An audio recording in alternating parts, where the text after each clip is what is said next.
Cada vez mais casais têm contado com a ajuda da tecnologia para realizar o sonho da maternidade. Esse processo precisa seguir normas que são estabelecidas pelo Conselho Federal de Medicina. Algumas dessas regras foram alteradas recentemente. A luta de Adriana para engravidar começou em 2012. Aos 39 anos, ela recebeu o diagnóstico de que tem alguns problemas, entre eles a baixa reserva de óvulos. Adriana resolveu então buscar a reprodução assistida e procurou um banco de óvulos. Eu utilizei o óvulo de uma moça jovem, né? E juntei com o material genético do meu marido. E então se nasceu o embrião e hoje eu estou com o meu bebê aqui. A reprodução assistida é um processo de gestação que ainda não foi regulamentado por lei no Brasil. Os profissionais seguem orientações do CFM, Conselho Federal de Medicina. As normas são atualizadas com frequência para acompanhar a evolução das técnicas aplicadas e garantir a ética no procedimento, além de evitar danos aos envolvidos, principalmente quando o método não funciona. As mudanças mais recentes ocorreram neste ano. O CFM substituiu uma resolução de 2017 e passou a exigir autorização judicial para descarte de embriões. O objetivo é impedir a destruição do material genético pelas clínicas de fertilização sem autorização dos responsáveis, sob a alegação de abandono. A nova resolução também limita o número de embriões congelados, que não poderá ser mais que 8. Além disso, deve haver uma indicação por escrito do destino do material viável e não utilizado, se ele deverá ser congelado ou doado. Todo o processo de reprodução assistida é difícil e delicado. Uma situação que, segundo Adriana, só foi possível enfrentar pelo sonho de ser mãe. Você passa por um crivo muito grande, que são a seleção dos óvulos, aí depois passa para fertilizados, né? Depois que você junta com o sêmen. Então, quantos fertilizam? Então, você passa por um funil tão justo e você pensa, meu Deus, será que no final eu vou ter algum embrião para poder chamar de meu e levar para casa depois que nascer?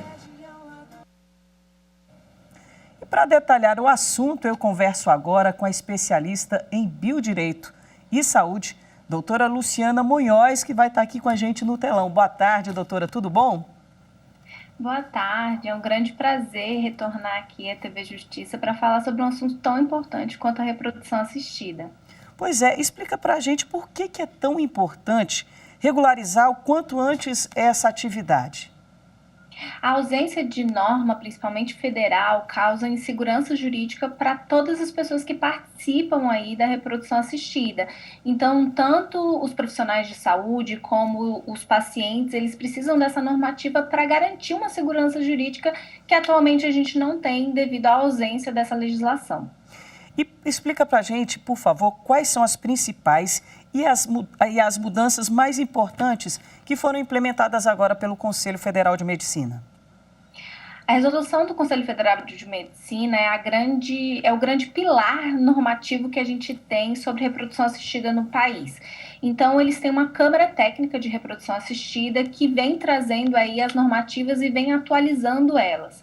Em maio desse ano, a gente teve a resolução 2294 de 2021, que trouxe aí novidades que antigamente não tinham. Então, trouxe uma limitação do número de óvulos que podem ser fertilizados, que isso nunca tinha acontecido em nenhuma outra resolução. Também trouxe a necessidade de autorização judicial para o descarte dos embriões, né? E uma das grandes novidades, que era algo que já era praxe, era a possibilidade de doação de gametas entre pessoas da mesma família. Então, até o 4º grau, hoje em dia, pode fazer essa doação, né, desse gameta, desde que não tenha consanguinidade. Gametas, eu digo aqui, óvulos e espermatozoides.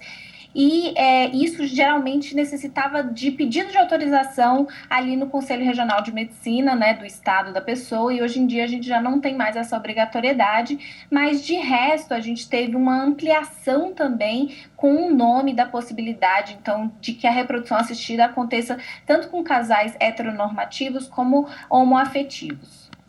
Para a gente entender quais são, o que as pessoas que querem fazer esse tipo de procedimento devem ficar atentas para lá no futuro não estarem cometendo algum tipo de crime?